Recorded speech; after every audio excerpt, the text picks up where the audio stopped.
வணக்கம் மக்களே. Welcome back to our channel Syed SK. நான் தான் உங்க சதீஷ். இன்னைக்கு நம்ம இந்த வீடியோல என்ன பார்க்க போறோம் அப்படின்னா, சுவையான சூப்பரான சிக்கன் பிரியாணி எப்படி செய்யறதுன்னு தான் பார்க்க போறோம். அதுவும் ஏன் ஸ்டைல்ல. வாங்க வீடியோக்குள்ள போகலாம். அதுக்கு முன்னாடி நம்ம சேனலுக்கு யாராவது புதுசா வந்திருக்கீங்க அப்படின்னா மறக்காம சப்ஸ்கிரைப் பண்ணிருங்க. பக்கத்துல இருக்க பெல் ஐக்கானை கிளிக் பண்ணிருங்க. அப்பதான் நாங்க போற வீடியோ உடனுக்குடன் உங்களுக்கு நோட்டிபிகேஷன் வரும். நீங்க பண்ற ஒவ்வொரு சப்ஸ்கிரைபும் நம்மளுக்கு வந்து நெக்ஸ்ட் வீடியோ பண்றதுக்கு ஒரு பெரிய மோட்டிவேஷனா இருக்கும். ஸோ அதனால மறக்காம சப்ஸ்கிரைப் பண்ணிடுங்க. உங்களோட சப்ஸ்கிரைபு உங்களோட ஆதரவு தான் நாங்கள் வந்து நெக்ஸ்ட் ஸ்டெப் எடுத்துக்கிட்டு நம்மளுக்கு ஒரு மோட்டிவேஷனாக இருக்கும். வாங்க மக்களே வீடியோக்குள்ள போகலாம்.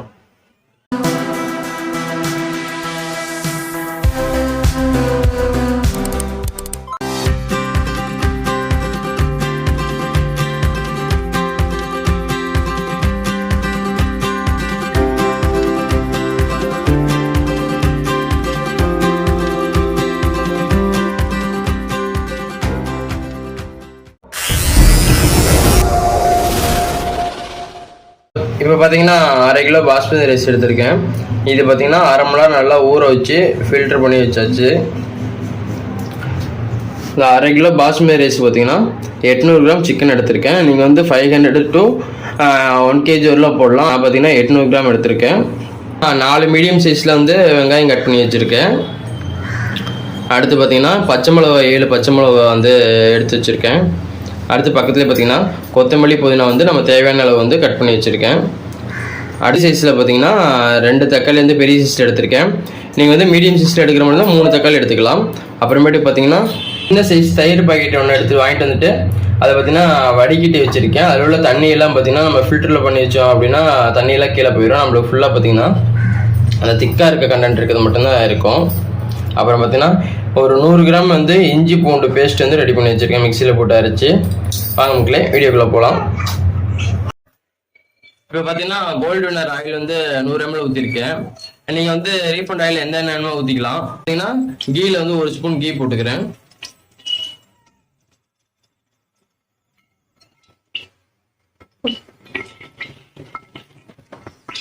அடுத்து பார்த்தீங்கன்னா பிரிஞ்சி இலை 2 போட்டுக்கலாம்.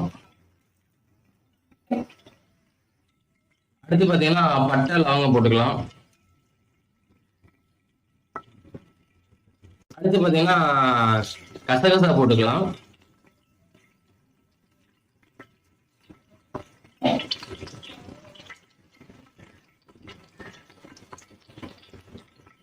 அதுக்கப்புறம் பார்த்தீங்கன்னா ஒரு 1.5 ஸ்பூன் அளவுக்கு வந்து சோம்பு போட்டுக்கலாம்.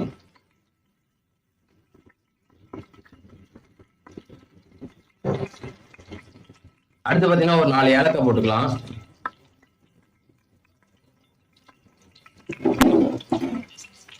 லேசா இது பார்த்தீங்கன்னா லேசா அப்படியே பரவாயில்ல கிண்டி விட்டுக்கலாம்.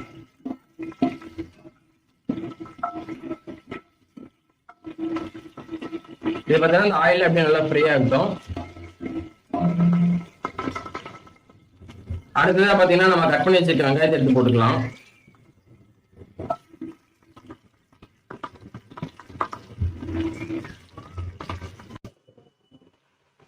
அடுத்து பார்த்தீங்கன்னா அந்த வெங்காயத்தை நல்லா கிண்டி விட்டுக்கலாம், அடி பிடிக்காம. இது பார்த்தீங்கன்னா நல்லா பொன்னிறமா வர வரலாம் கிண்டிக்கிட்டே இருக்கணும்.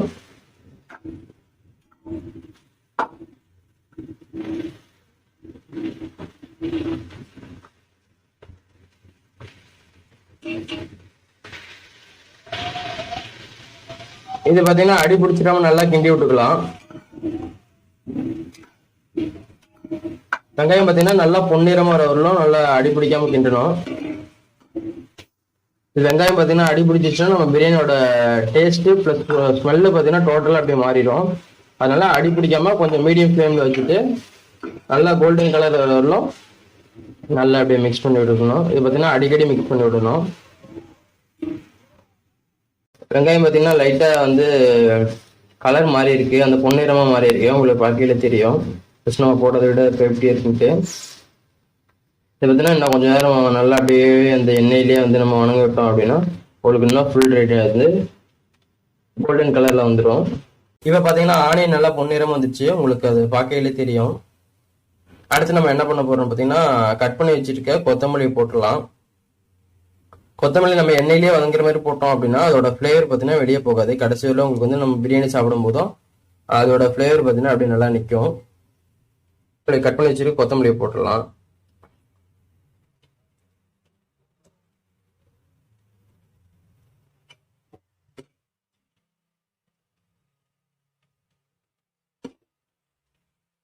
அந்த ஆயிலே பார்த்தீங்கன்னா நல்லா போட்டு கிண்டி விட்டுக்கலாம்.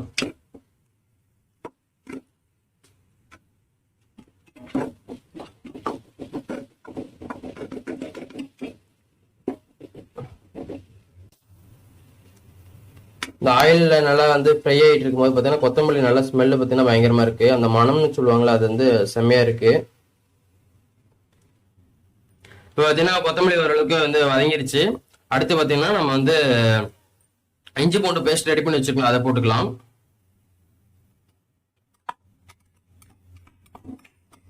அடுத்து பார்த்தீங்கன்னா அது நல்லா நம்ம கிண்டி விட்டுக்கலாம். இஞ்சி பூண்டு பேஸ்ட் போட்டாச்சு.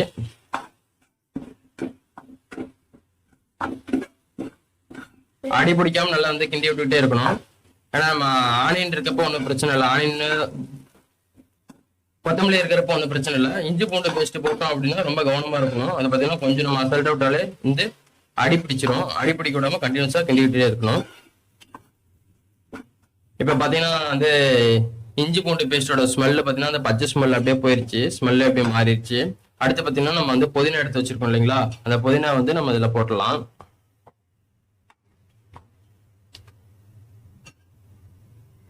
புதினா அப்படியே மலைச்சாரல் போல தூக்கி விடலாம்.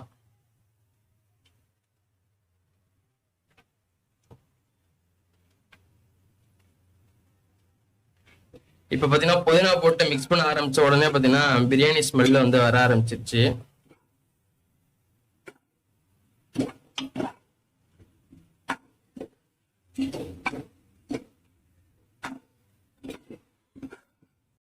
இப்ப பாத்தீங்கன்னா புதினா நல்லா வணங்கிருச்சு.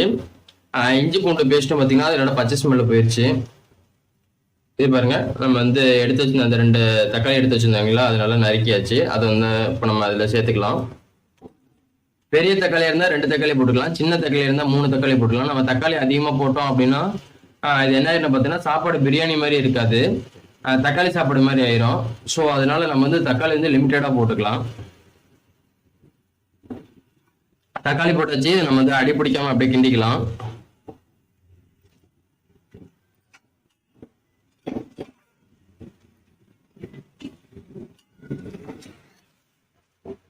இப்ப பாத்தீங்கன்னா தக்காளி போட்டாச்சு. இதை வந்து நல்லா ஒரு கிண்டி விட்டுட்டு அதுக்கப்புறம் பாத்தீங்கன்னா ஒரு டெக்னிக் ஒண்ணு இருக்கு, அது நான் உங்களுக்கு என்னன்னு சொல்லி சொல்றேன். இது பாத்தீங்கன்னா ஒரு நல்லா ஒரு கிண்டி விட்டுக்கலாம். கிண்டி விட்டதுக்கு அப்புறம் பாத்தீங்கன்னா இந்த மாதிரி ஒரு மூடி எடுத்து மூடி வச்சுட்டோம் அப்படின்னா தக்காளி பாத்தீங்கன்னா சீக்கிரமா வந்து குக் ஆயிரும்.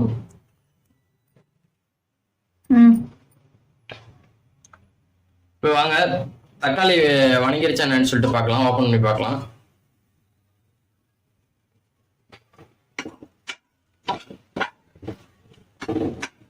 நம்ம எதிர்பார்த்ததை விட ஓரளவுக்கு நல்லாவே வணங்கியிருக்கு. உங்களுக்கு பார்க்கையிலே தெரியும் எப்படி இருக்கேன்னுட்டு.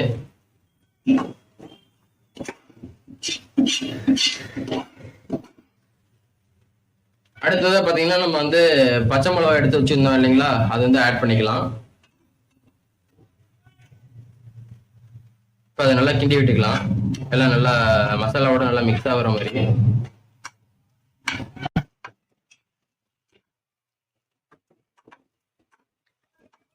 அடுத்து பாத்தீங்கன்னா நம்ம வந்து தயிர் வந்து ஃபில்டர் பண்ணி வச்சிருந்தோம் இல்லைங்களா, அதை வந்து நம்ம வந்து இதில் ஆட் பண்ணிக்கலாம்.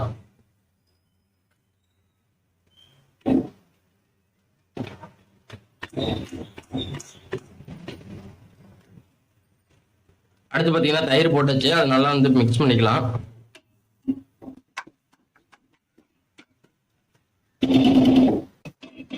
இதுல பாத்தீங்கன்னா தயிர் எதுக்காக போட்டிருக்கோம் அப்படின்னு பாத்தீங்கன்னா பிரியாணி நல்லா சாஃப்டா வரும் தயிர் போட்டா.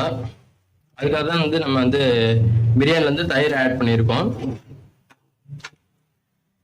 அது நம்ம தண்ணியோட போட்டோம் அப்படின்னா பாத்தீங்கன்னா அது கன்சிஸ்டன்சி ஒரு மாதிரி மாறும். இப்ப தயிர் வந்து நம்ம திக்கா போடுறதுனால வந்து கன்சிஸ்டன்சி நல்லா திக்கா இருக்கும். நம்ம ரைஸ்ல போடும்போது இந்த வாட்டர் ரேஷியோ வந்து உங்களுக்கு மிஸ்மேட்ச் ஆகாம நல்லா இருக்கும், கரெக்டா இருக்கும். இப்ப நம்ம நல்லா கிண்டி விட்டுக்கலாம்.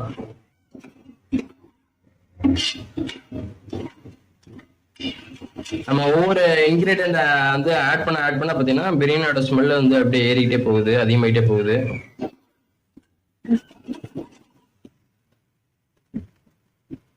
தயிர் பாத்தீங்கன்னா நல்லா மிக்ஸ் ஆயிருச்சு. அடுத்து நம்ம வந்து லேசா ஒரு கிண்டி விட்டு போடுவோம். பாருங்க, தயிர் நல்லா மிக்ஸ் ஆயிட்டு கலரே மாறிடுச்சு. அந்த ஒயிட் கலர்ல இருந்தது ஃபுல்லா பாத்தீங்கன்னா அந்த கோல்டன் கலருக்கு மாறிடுச்சு தயிர். உங்களுக்கு இந்த வீடியோல பார்க்கலே தெரியும்.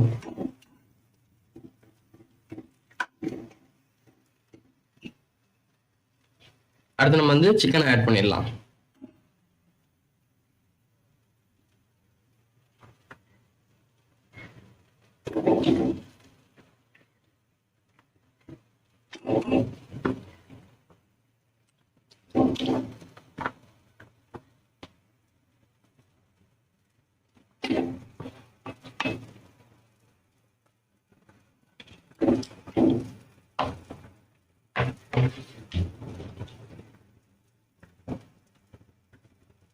சிக்கனை போட்டாச்சு. இதை வந்து நம்ம நல்லா கிண்டி விட்டுக்கலாம்.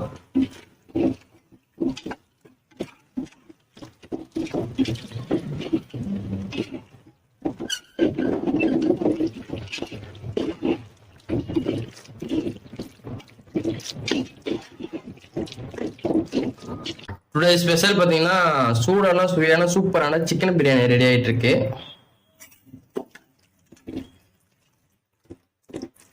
பாத்தீங்கன்னா நல்லா மிக்ஸ் பண்ணி விட்டாச்சு. தேவையான அளவுக்கு உப்பு ஆட் பண்ணிக்கலாம். மஞ்சத்தூள் ஒரு 1/2 ஸ்பூன் வந்து டேபிள் ஸ்பூன் வந்து மஞ்சத்தூள் போட்டுக்கலாம். பாத்தீங்கன்னா பிரியாணி மசாலா ரெடி பண்ணி வச்சிருக்கோம். அது கூட பாத்தீங்கன்னா பிரியாணி மசாலா ஒரு 2 ஸ்பூன் போட்டுக்கலாம். இப்போ பாத்தீங்கன்னா இது எல்லாத்தையும் நல்லா வந்து மிக்ஸ் பண்ணி விட்டுக்கலாம்.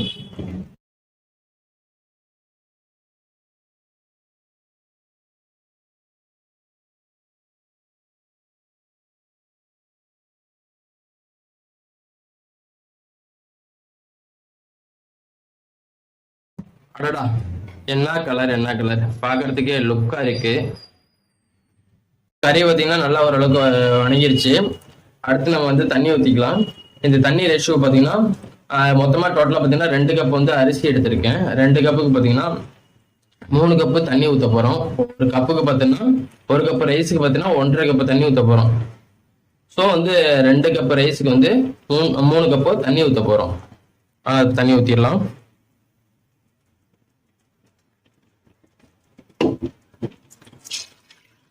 தண்ணி ஊற்றியாச்சு. இதை பார்த்தீங்கன்னா நல்லா மிக்ஸ் பண்ணி விட்டுக்கலாம்.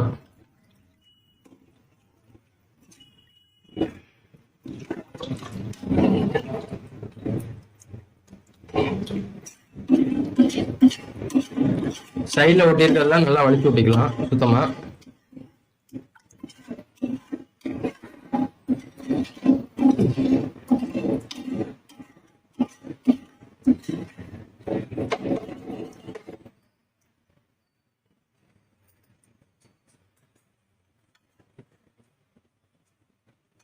நல்லா மிக்ஸ் பண்ணி விட்டாச்சு.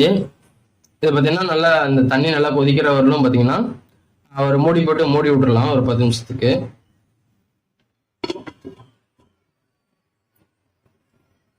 இப்போ பார்த்தீங்கன்னா தண்ணி நல்லா கொதிச்சிருக்கும். அது ஓப்பன் பண்ணி பார்த்தலாம் எப்படி இருக்குன்ட்டு.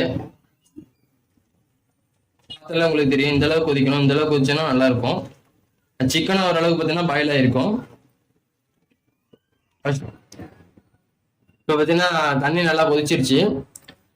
இது வந்து அனல் வந்து சிம்மில் வச்சுட்டு நம்ம ஃபில்டர் பண்ணி வச்சிருந்த ரைஸை வந்து இதில் ஆட் பண்ணிக்கலாம். இதை பார்த்தீங்கன்னா அரிசி நல்லா உடையாம மெதுவாக ஒரு கிண்டிட்டு அதை அப்படியே நம்ம வந்து குக்கரில் மூடி போட்டு விசில் போட்டு வச்சிடலாம். கிண்டும் போது நான் வந்து மெதுவாக கிண்டணும். அரிசி உடையிற மாதிரி வேகமாக கிண்டிடக்கூடாது.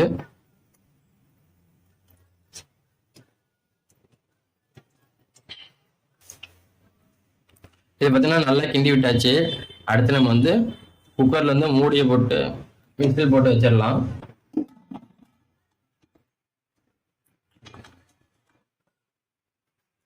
இப்போ பார்த்தீங்கன்னா குக்கர்ல இருந்து அந்த இந்த ஹோல்ஸ் வழியா மேலே காற்று வர ஆரம்பிச்சிருச்சு. அடுத்து நம்ம வந்து விசில் வந்து வாஷ் பண்ணி வச்சிருக்கோம். விசில் வந்து மேலே அது போடலாம். அவ்வளோதான். இது பார்த்தீங்கன்னா வந்து ரெண்டு நார்மலாக ரைஸ் வைக்கும் போல 2 விசில் 3 விசில் வரணும். இப்போ நம்ம பிரியாணி நம்ம பண்ணுற இப்போ நான் பண்ணுற மெத்தடில் பார்த்தீங்கன்னா 1 விசில் வந்தாலே போதும். ரைஸ் நல்லா வெந்திருக்கும், உள்ளே இருக்க வாட்டர்லாம் நல்லா ட்ரை ஆகிருக்கும். பேச்சுலராக இருக்கும்போது பார்த்தீங்கன்னா ரூமில் அடிக்கடி ட்ரை பண்ணேன். ரூம்மேட்ஸ்க்கு வந்து இந்த மாதிரி பண்ணி கொடுப்பேன். அவங்க ரொம்ப லைக் பண்ணி சாப்பிடுவாங்க. நீங்கள் பேச்சுலராக இருக்கீங்க அப்படிங்கும்போது என்னோட ஸ்டைலில் ட்ரை பண்ணி பார்த்துட்டு எப்படி இருக்குன்னு சொல்லிட்டு கமெண்ட்டில் சொல்லுங்கள். இதை பார்த்தீங்கன்னா என் ஸ்டைலில் நீங்கள் பண்ணணும் அப்படின்னு சொல்லிட்டு என் ஒய்ஃபுக்காக இது வந்து பண்ணி கொடுக்குறேன். அவங்க டேஸ்ட் பண்ணி பார்த்துட்டு எப்படி இருக்கேன்னு சொல்லிட்டு அவங்களுக்கு ஃபீட்பேக் சொல்லுவாங்க. இப்போ பார்த்தீங்கன்னா அது பிரியாணி ரெடியாக இருக்கும். நம்ம வந்து குக்கரில் வந்து விசில் ஓப்பன் பண்ணி பார்த்துடலாம். பிரியாணி எப்படி வந்திருக்கு நெட் அவுட்புட் பார்க்கலாம். My favourite biryani. வாவ், வேற லெவல். உங்களே பாருங்க எப்படி வந்திருக்கு நட்டு. பார்க்கறதுக்கே பார்த்தீங்கன்னா செம்மையா இருக்கும். முன்னே பார்த்தீங்கன்னா அந்த பிரியாணியோட ஸ்மெல்லு பார்த்தீங்கன்னா செம்மையா இருக்குங்க. ஓ, பார்க்கறதுக்கே பாருங்க எவ்வளோ அருமையா செம்மையா இருக்குன்ட்டு. நான் நேரம் வச்சு இந்த பிளேட்ல போட்டு டேஸ்ட் பண்ணி பார்த்துட்டு உங்களுக்கு எப்படி இருக்கேன்னு சொல்லி சொல்றேன்.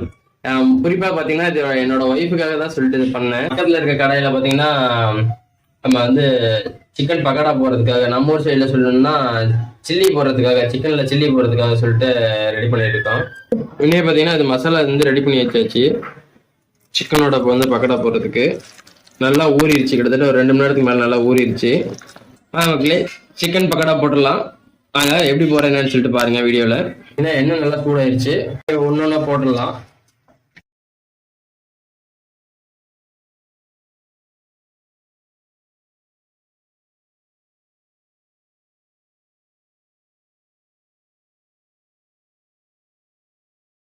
எடுத்தாச்சு. அரிக்கன்ல நல்லா இந்த கிளி விட்டுக்கலாம்.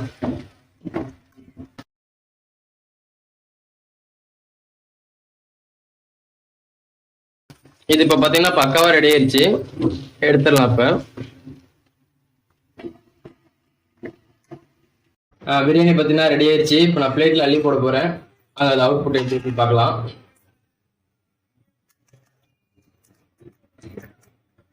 உதிரியா விழுகுது பாருங்க.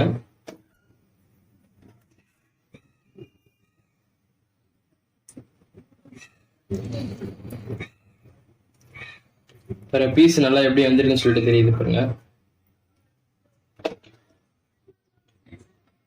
இதுல சாப்பாடு பார்க்கும்போது உங்களுக்கே தெரியும் பாருங்க, ஒன்னோட ஒண்ணு ஒட்டல. எல்லாமே தனித்தனியா நம்ம கடையில எப்படி செய்வாங்களோ அது போல நல்லா பிரிஞ்சு வந்திருக்கு பாருங்க. பார்த்தீங்கன்னா இந்த பீஸ் வந்து நல்லா வெந்திருக்கு. உங்களுக்கு பார்க்கையில தெரியும் எப்படி இருக்கேன்னு சொல்லிட்டு.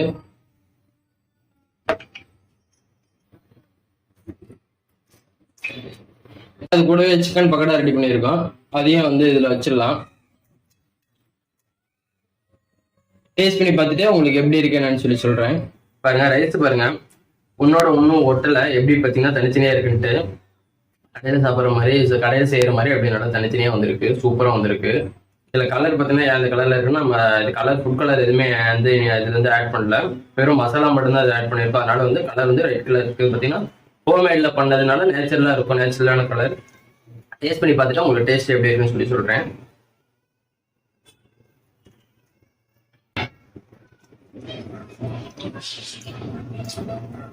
அடடா, அருமையா இருக்கு. டேஸ்ட் செம்மையா இருக்கு.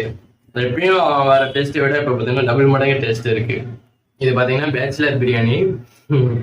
நீங்க வந்து பேச்சுலர் இருக்கீங்க அப்படின்னா, பேச்சுலர் அண்ட் ஃபேமிலி, நீங்க வீட்டுல நம்ம பண்ணப்ப இந்த ரெசிபி வந்து ட்ரை பண்ணி பார்த்துட்டு டேஸ்ட் பண்ணி பார்த்துட்டு எப்படி இருக்கு என்னன்னு சொல்லிட்டு கமெண்ட்ல சொல்லுங்க, ஃபீட்பேக் சொல்லுங்க. அவ்வளவுதான் மக்களே, இந்த வீடியோ இதோட முடிஞ்சிச்சு. இந்த வீடியோ உங்களுக்கு பிடிச்சிருந்தா லைக் பண்ணுங்க, கமெண்ட் பண்ணுங்க, சப்ஸ்கிரைப் பண்ணுங்க. மறக்காம பக்கத்துல இருக்க பெல் ஐக்கானை கிளிக் பண்ணுங்க. அப்பதான் நாங்க போற வீடியோ உடனுக்குடனே ஒரு நோட்டிபிகேஷன் வரும். நீங்க பண்ற ஒவ்வொரு சப்ஸ்கிரைபும் நாங்க நெக்ஸ்ட் அடுத்தடுத்த வீடியோ பண்றதுக்கு நல்ல மோட்டிவேஷனா இருக்கும். Okay friends, bye. Thank you for வாட்சிங்.